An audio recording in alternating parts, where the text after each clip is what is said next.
ஆனவளே நெற்றி கண்ணை நீ திறந்து நினைச்சதெல்லாம் நடத்திடுவாய்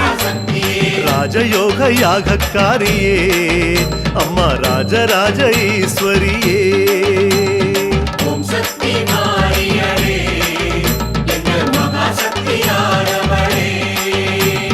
சக்திபுர சந்நிதியில்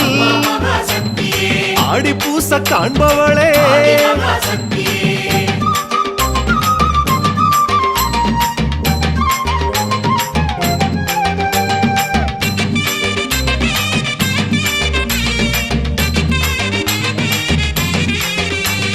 வெறும் கையில் தீச்சட்டி